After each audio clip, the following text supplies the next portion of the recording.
Bonjour, Dongo, le conseiller, l'agripreneur et le promoteur agricole. Alors, ici, on parle d'agripreneuriat, on parle de business agricole, on parle de techniques agricoles pour réussir vos différents projets.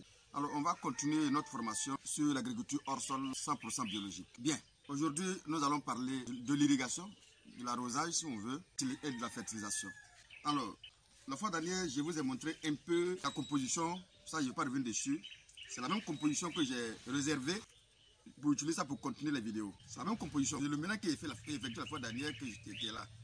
Alors, avant, une fois vous avez effectivement rempli les sachets, la fois dernière, on a rempli ça à moitié. Je suppose que vous avez compris la manière dont on a effectué la fois dernière. C'est la même chose qui reste.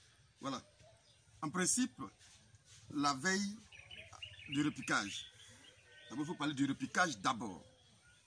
À la veille du repiquage en réalité ou à la veille du semis, vous devrez simplement arroser abondamment votre terreau. Vous devrez carrément l'arroser comme ça. Alors quand vous allez arroser comme ça, l'eau aura le temps de s'infiltrer correctement dans le terreau et occuper toutes les parties du terreau. C'est-à-dire le terreau doit être normalement mouillé, complètement mouillé, quelle que soit la taille de votre terreau. Elle est complètement mouillé. Je dis bien complètement, c'est complètement mouillé. Voilà, il faut complètement mouiller votre terreau. C'est-à-dire, une fois mouillé, ça c'est la veille, hein, la veille du repiquage. Vous mouillez tous vos terreaux convenablement. Je dis bien complètement. Vous allez le mouiller comme ça. Si ce sont des sachets plastiques, veillez à ce que ça soit perforé par endroit, pour ne pas que l'eau reste dedans stagnée. Ça doit être perforé par endroit. Une fois effectué comme ça, ce qui est important, c'est de mouiller complètement, c'est bien mouillé. Je peux prendre un bois, une fois bien mouillé, je prends un bois et je peux piquer au milieu comme ça et j'infiltre mon pied dedans. Voilà, je l'infiltre correctement et puis je ferme. Approche la vidéo. Je ferme correctement, il faut que je puisse tasser pour ne pas que l'air entre dedans. Je tasse correctement comme ça. Pour ne pas que l'air entre dans, voilà, l'air reste dedans. Voilà. C'est bien tassé. Le repiquage est effectué. J'ai fait mon repiquage et c'est comme ça que j'ai fait tous les sachets. Okay? J'ai fait mon repiquage là. Maintenant, je vous ai dit la fois dernière que je remplis à moitié. Pour vous montrer la méthode de fertilisation. Je remplis à moitié le sachet. Si c'est pour les aubergines, les piments, les tomates, je remplis à moitié le sachet et je fais le repiquage à moitié comme ça. On est arrivé à ce stade parce qu'on a rempli pour arriver à ce stade. Donc la fertilisation commence déjà à partir du moment où on prend la même composition, c'est-à-dire le même mélange qu'on a effectué. Et qu'à chaque fois on remplissait, c'est une sorte de fertilisation. C'est-à-dire que puisque ici, ce sont les éléments minéraux sont déjà là, à chaque fois que lorsqu'on remplit, on apporte ces éléments-là à la plante. C'est une manière de fertiliser. C'est une manière d'apporter les éléments minéraux à la plante. Et à chaque fois lorsqu'on apporte, il faut arroser pour que immédiatement, ça commence à faire ses effets sur la plante. Vous allez voir qu'on va remplir jusqu'à ce qu'on arrive à ce stade maintenant. C'est-à-dire que là, mais je le dis pour que vous puissiez comprendre. Pendant le temps qu'on apporte ces éléments-là, on apporte ce mélange-là à la plante, on va se contenter de ça. C'est ce qu'on va apporter. On va faire 3 fois. On va apporter en fonction de l'évolution de la plante, on apporte. Une fois, ça grandit. Une fois, jusqu'à ce que la plante sorte comme ça. Là, en ce moment-là, on ne peut plus compléter du terreau. Là, c'est qu'on ne pourra plus compléter du terreau. Il faut trouver un autre moyen pour pouvoir maintenant continuer la fertilisation. Et c'est cette autre technique-là pour continuer la fertilisation que je vais vous montrer maintenant. Comment ça se passe? Voici de la bouse de vache. C'est ce que moi j'ai ici. Ça, c'est la bouse de vache. C'est ce que moi j'ai ici. Je peux dire c'est du compost déjà bien décomposé. Voilà. Si vous avez de la fiente de poulet, c'est ce que vous avez. Vous prenez cette fiente de poulet là. Vous prenez une quantité vous pouvez prendre 5 kg pour 5 litres d'eau. Vous mélangez, je dis bien 5 kg pour 5 litres d'eau. Je suppose que c'est ce que j'ai fait. C'est-à-dire, vous prenez votre compost là, c'est-à-dire que votre fiente de poulet, vous prenez votre bouche de vache et vous prenez ça, vous mettez ça dans 5 litres d'eau, 5 kg, 5 litres d'eau. Vous allez voir que ça va donner un jus comme ça.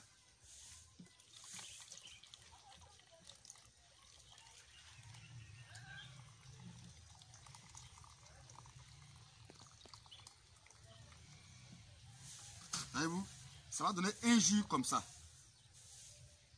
Ce jus là, ce jus que vous avez là, vous prenez 10 litres d'eau, 1 litre pour 10 litres d'eau. Et vous allez l'embrasser dans le 1 litre d'eau comme ça. Et vous allez prendre ce mélange là et chaque 14 jours, vous arrosez. Vous arrosez, chaque 14 jours, vous arrosez, chaque 14 jours, vous versez l'eau là-dessus. Le jour là, vous versez ça dessus comme ça. Voilà. Donc, tous les éléments, ça devient de l'engrais liquide. Donc, du coup, c'est cet engrais-là qui va commencer à alimenter votre culture là maintenant progressivement. Pour que l'humidité puisse être dans le sachet. Attention, parce qu'il faut comprendre une chose ici. Que ici, si vous avez un terreau, le plus souvent, ça peut être le terreau ramassé dans les forêts. C'est-à-dire que les forêts que vous nettoyez comme ça, souvent le terreau qui est dedans est très riche. À cause de la matière organique qui a été décomposée, nous pouvons prendre la surface là des forêts.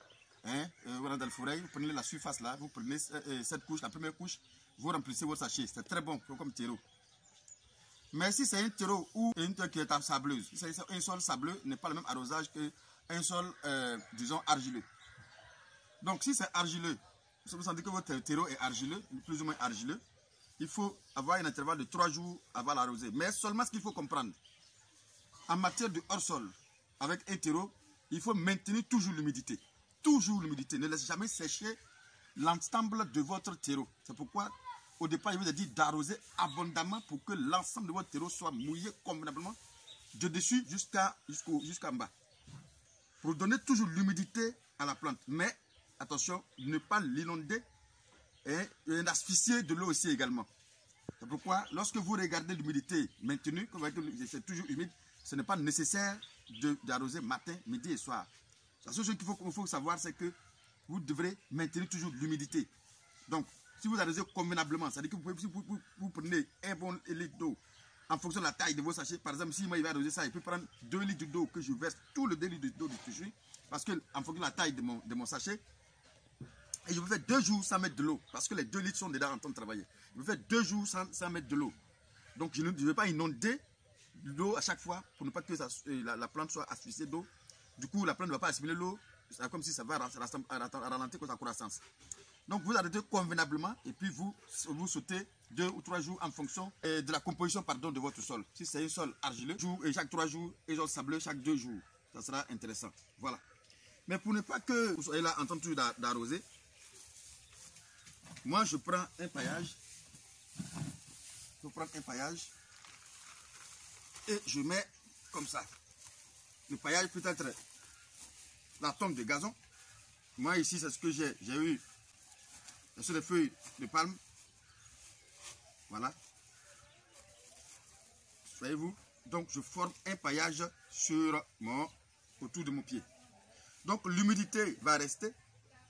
Les éléments, les micro-organismes, effectivement, vont continuer de faire leur travail correctement. Et je n'aurai pas à arroser chaque fois. Et vous allez voir que plus j'arrose, effectivement, il y aura une décomposition de ce qui est là. Et ça va toujours continuer d'alimenter aussi ma plante. C'est non seulement un paillage, mais sa décomposition va constituer va donner encore des éléments minéraux à la culture. Mais si je n'ai pas ça, vous avez dit toujours si je n'ai pas ça, et que moi j'ai des herbes, n'importe quelle herbe, je peux les hacher, je peux les découper, comme ça, et je prends pour remplir dedans. Si dans ma cour il y a des gazons, je peux tondre le gazon, et je prends, je remplis dedans. C'est un paillage, en même temps, c'est de l'azote qu'on apporte. Voilà. Donc du coup, on peut faire ça comme ça. Tout ce que vous avez comme matière organique décomposable, c'est-à-dire que les herbes décomposables, on peut le faire. Même avec du carton, on peut pailler avec le carton, parce que le carton, c'est décomposable. Donc, on peut pailler avec du carton pour juste maintenir l'humidité. Vous avez même le plastique, on peut le faire.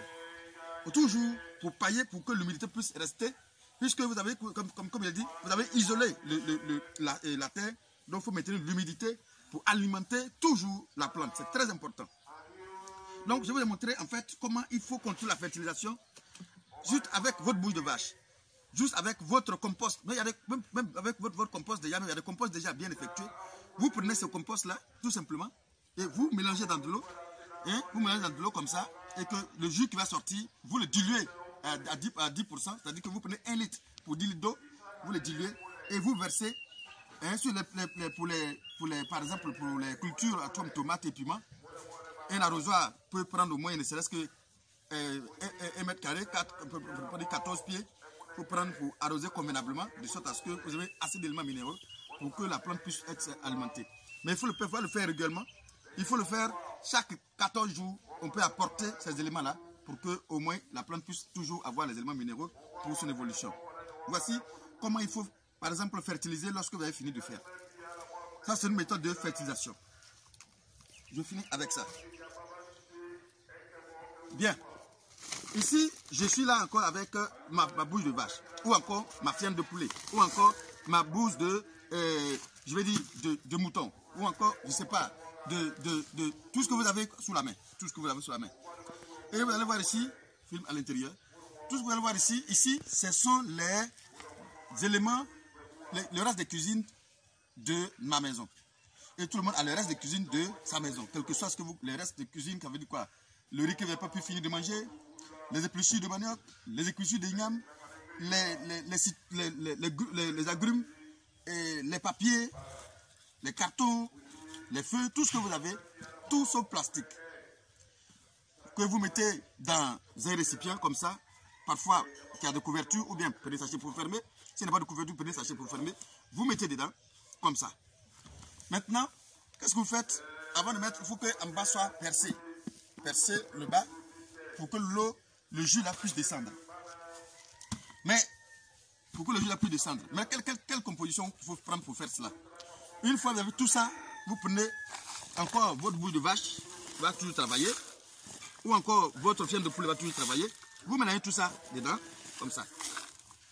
Vous pouvez prendre le tonte de gazon, ou encore tout ce que vous avez comme matière organique, vous fourrez tout ça dedans. Voilà, les herbes, tout ce que vous prenez ça et vous mettez tout ça dedans. En fonction de la quantité que vous avez. Vous mettez tout ça dedans. Voilà, vous voyez. Mais néanmoins, pour que ça soit plus facile là, vous pouvez découper pour que ça soit plus facile. Ça aussi, vous pouvez les découper pour que ça soit plus facile à mélanger. Vous mettez ça dedans et de temps en temps, je dis en bas est percé, hein. Vous pouvez mettre de l'eau dessus, comme ça. Vous mettez de l'eau dessus, comme ça. Voilà. Et vous couvrez. Vous laissez. Et vous venez chaque 2 jours, vous mélangez. Vous mélangez chaque 2 jours. Vous mélangez. Mais, puisque vous avez ça rapidement, vous pouvez prendre le temps de découper petit tout ce que vous allez mettre dedans pour que cela puisse être mélangé convenablement. Voilà. Maintenant, puisque en bas est percé, arrangez-vous pour mettre quelque chose en bas pour que le jus qui va ici, pour que le jus qui va couler puisse verser dans un récipient. Alors, lorsque vous allez, à chaque fois vous faites le jus qui va couler là, puisse verser dans un récipient. Et ce jus qui va verser dans un récipient devient de l'engrais d'abord liquide. Ça devient de l'engrais liquide. Je suppose que ce jus-là est versé dedans. Voilà. Ça devient de l'engrais liquide également. Ce jus-là va devenir de l'engrais liquide. Ce jus qui sort de ça devient de l'engrais liquide. Et cet engrais liquide, vous allez aussi le diluer à 10%.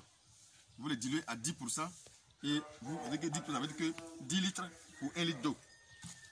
10 litres d'eau pour 1 litre de ça, de ce jus. de l'engrais liquide que vous avez recueilli à partir de votre compost. Voyez-vous?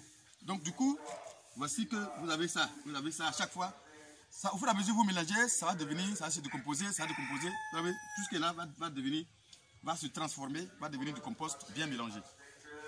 Bien mélangé. Et ce compost, vous allez le sécher tout simplement. Vous allez sécher ce compost là. Vous allez sécher ça et vous prenez maintenant et que vous pouvez prendre facilement pour vous mettre autour de vos plats. Voici encore une autre manière de trouver, comment on appelle ça, une autre manière de trouver des éléments naturels pour alimenter votre culture. Maintenant, pour ceux qui peuvent aller un peu plus loin, l'urine est un compost très très riche aussi également, ça contient du NPK. Si vous pouvez l'utiliser, si vous ne suivez pas un traitement très lourd, un médicament, vous pouvez l'utiliser aussi également pour alimenter votre culture. Mais là, en ce moment-là, vous allez diluer ça, c'est-à-dire que vous prenez un demi-litre d'urine, de votre urine bien sûr, un demi-litre, que vous allez verser dans 10 litres d'eau. Et vous allez vous alimenter convenablement aussi également votre culture. Donc voici un peu comment on peut fertiliser, comment on peut trouver des éléments naturels pour alimenter votre culture à chaque fois. Donc aujourd'hui, on a parlé de la fertilisation et de l'arrosage. Je vous ai dit, maintenez l'humidité toujours dans votre plante, dans vos sachets, maintenez l'humidité. Prenez soin de savoir que chaque pied a été alimenté, chaque sachet a été alimenté convenablement, ou bien chaque caisse que vous avez effectué, ou bien chaque chose. Je vous ai dit, vous pouvez utiliser tout ce que vous voulez pour faire votre culture hors sol. Ça n'engage que vous, mais pour celui qui veut prendre des sachets bien alignés, vous le faites tranquillement. Tout ce que vous pouvez prendre, vous le prenez. Tout simplement, il n'y a pas de distinction, vous pouvez utiliser tout ce que vous avez. Moi, par exemple, parce que moi, j'ai que utiliser actuellement. Ce que vous avez, vous utilisez tranquillement. Voici un peu comment il faut fertiliser. La prochaine vidéo, on va parler de comment il faut insectiser, comment il faut effectivement désinfecter, et trouver un moyen pour éviter les insectes dans votre plantation. C'est le même Dongo et à bientôt pour la suite.